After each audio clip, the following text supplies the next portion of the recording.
ان لوگوں کے لیے جو ہے کیا کیا جاتا ہے، اخرجوا بالسنین، کاغذالی میں مبتلا کر دیا جاتا ہے، یا دوبارہ سے ہوں گی نہیں اس طرح کاغذالی، اور اگر ہوئی تو سیلاب کی نظر کر دیا جائے گا سب کچھ، اس طرح کاغذالی دونوں صورتوں میں ایسا ہوگا۔ ارشاد فرمایا بڑی عام بات، وَحَكَمَهُمْ رَبُّهُمْ بِغَيْرِ مَا أَنزَلَ اللَّهُ إِلَّا سَلَّطَ اللَّهُ عَلَيْهِمْ عَدُوَّهُمْ، اور جب صاحب اقتدار، صاحب اختیار، حاکم، حکمران وقت جب اللہ کے حکم کے خلاف فیصلے کرنے لگیں گے، إِلَّا سَلَّطَ اللَّهُ عَلَيْهِمْ عَدُوَّهُمْ، اللہ ان پر دشمن کو مسلط فرما۔ جب حکمران، جب مناصب جلیلہ پر فائز لوگ جب اللہ کے حکم کے خلاف احکامات دینا شروع کر دیں گے، اللہ کے کلام اور قرآن کے خلاف احکامات نافذ کرنا شروع کر دیں گے، پھر کیا ہوگا؟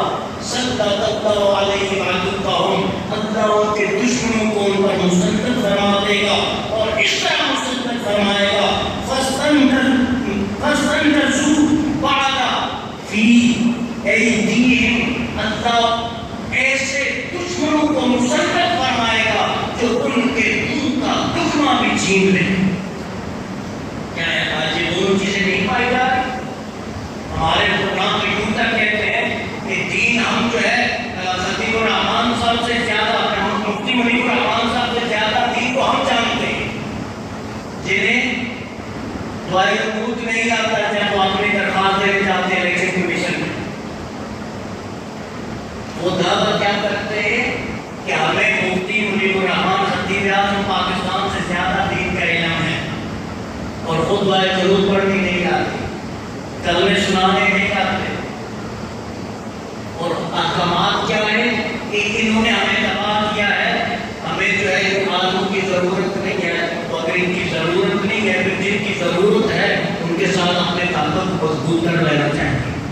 اور اللہ کے نبی کا فیصلہ یہ ہے کہ جو حکمران اللہ کے فرمودات کے خلاف اپنے حکم نافذ کرنا شروع کر دیں گے، اللہ تعالیٰ ان پر دشمنوں کو مسلط فرمائے گا، اور ایسا مسلط فرمائے گا کہ ان کے منہ کا نوالہ بھی وہ دشمن چھین لے۔ آج آپ کے پاس کیا بچا ہے؟ آپ کا کون سا اثاثہ آپ کے پاس محفوظ بچا ہوا ہے؟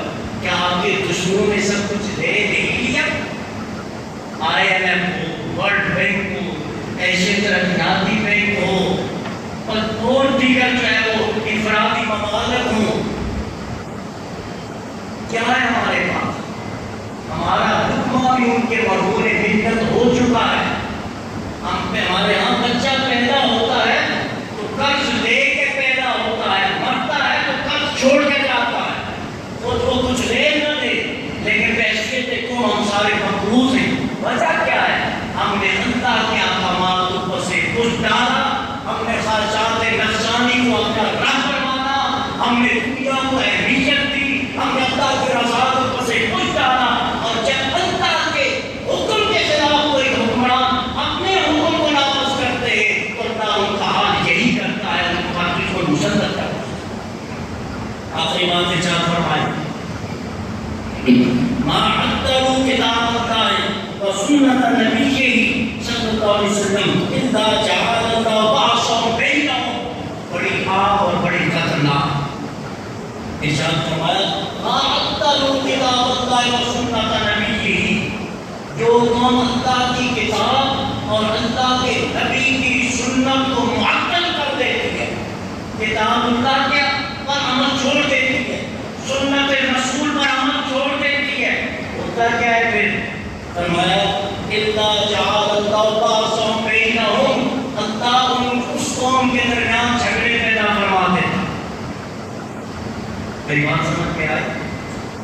جب کتاب اللہ اور سنت رسول اللہ صلی اللہ علیہ وسلم کو پس سے کچھ ڈال دیا جاتا ہے تو اللہ کے عذاب کی صورت کیا ہوتی ہے کہ وہ قوم آپس میں جھگڑوں، قتل و غارت، فساد، انتشار اور تباہی اور ہلاکت تکبر پروازی کا شکار ہو جاتی ہے. کیا یہ دونوں چیزیں آج پائی نہیں جا رہی؟ کیا ہم نے کتاب ہوتا تو عملاً ایمان تو ہمارا ہے، مسلمان ہے، باپ دادا مسلمان اور لوگ چلے آ رہے ہیں، ہم بھی مسلمان ہیں، مانتے ہیں. تو میں نے ایک پوسٹ پڑھی تھی، اس میں لکھا تھا کہ مسلمان اسلام کے لیے جان تو دے سکتا ہے مگر اسلام پر عمل نہیں کر سکتا. ہم جان دینے کے لیے تیار ہیں، شارٹ کٹ کی ضرورت ہے نا، جان دینے کے لیے تیار ہیں، عمل کرنے کے لیے تیار نہیں. اللہ نے ہدایت عطا فرمایا. میرے آقا کریم اعطل کتاب اللہ و سنت نبی ہی، جو بھی اللہ کی کتاب اور سنت رسول صلی اللہ علیہ وسلم کو پسند جو حکم ڈال دیتی ہے، الا جعل اللہ بینہم بعثہم، اللہ ان کے درمیان جنگ، آپس میں جنگ مسلط کرتا ہے. کیا جیسا نہیں ہوگا؟ مرنے والا مسلمان، مارنے والا مسلمان، لٹنے والا مسلمان، لوٹنے والا مسلمان، ذلیل ہونے والا مسلمان، ذلیل کرنے والا مسلمان، حق ضائع ہو جس کا وہ بھی مسلمان، حق تلفی جو کرے وہ بھی مسلمان، رشوت دینے والا بھی مسلمان، رشوت لینے والا بھی مسلمان. کیا یہ جنگ نہیں ہے؟ تو کیا؟ اور ذات محترم، اگر ہم چاہتے ہیں ہم سرخرو ہوں، اگر ہم چاہتے ہیں ہم کامیاب ہوں، تو ہمیں اللہ کی کتاب کی طرف آنا ہوگا، ہمیں رسول اللہ صلی اللہ علیہ وسلم کی سنت کی طرف آنا ہوگا. اللہ تعالیٰ ہم سب کا آمین ناصر ہو. آخری